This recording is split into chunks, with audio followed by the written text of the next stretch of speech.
മോൾക്ക് അയച്ചു. അഞ്ചു ചേച്ചി അല്ല അക്ഷ ചേച്ചിക്ക് അയച്ചു കൊടുക്കാം. അയച്ചു കൊടുക്കാം. വീഡിയോ എടുക്കണം.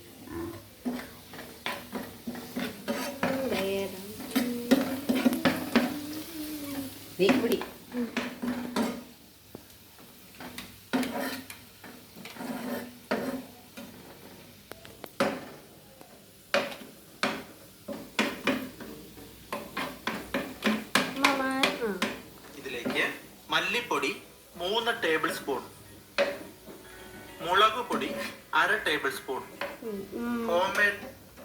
മല്ലിപ്പൊടി 3 ടേബിൾ സ്പൂൺ. ഇത് എത്ര കിലോയ്ക്ക്? 1 കിലോയ്ക്ക്? ഓ 1 കിലോ. 1 കിലോ ഇല്ല, കുഴപ്പമില്ല.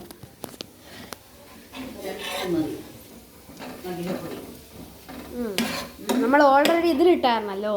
ഓ അതാണല്ലോ. അപ്പം വേണോ? ഓ ഇടാം. 2 സ്പൂൺ ഇട്ടോ.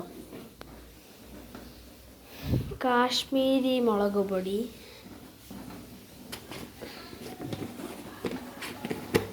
ഇതിലടപ്പില്ലേ മാമ? അതിലേ സ്പൂൺ 1 ടേബിൾ സ്പൂൺ. 1/2 സ്പൂൺ മതിയാ? കുറച്ച് ഓൺ ചെയ്ത് കൊടുക്കും. മൊബൈൽ ഓൺ ചെയ്ത് കൊടുക്കും. ഗരം മസാല 1/2 ടീസ്പൂൺ, അതായത് 1/2 ടേബിൾ സ്പൂൺ. ഇവിടെയും ഗരം മസാലയ്ക്ക് പകരമായിട്ട് 1 ടേബിൾ സ്പൂൺ മീറ്റ് മസാല ചേർത്താലും മതിയാകും. ഇനി മീറ്റ് മസാല ഇടാം മാമ.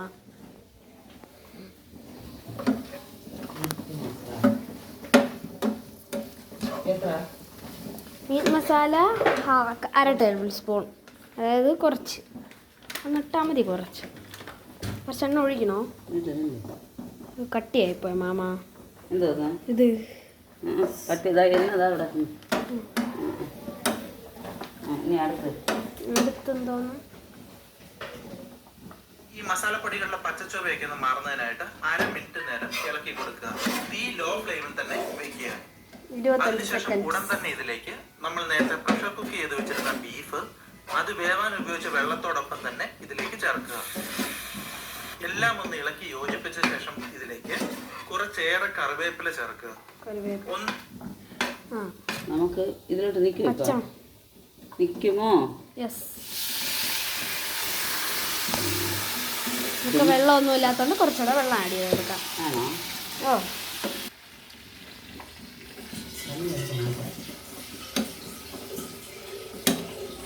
വെള്ളം കൂടുതൽ വെക്കണോ മാമ?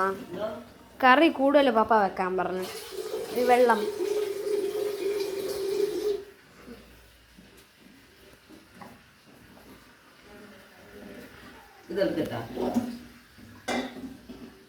പെട്ടെന്ന് തിളയ്ക്കോ?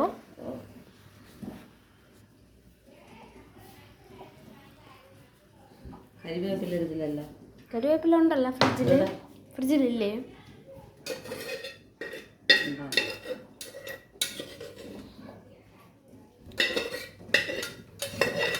വെള്ളത്തിൽ കാച്ചിട്ട് നമുക്ക് കൊണ്ടുപോകണം. എന്തായാലും ഇതിപ്പോൾ തന്നെ തീർക്കും.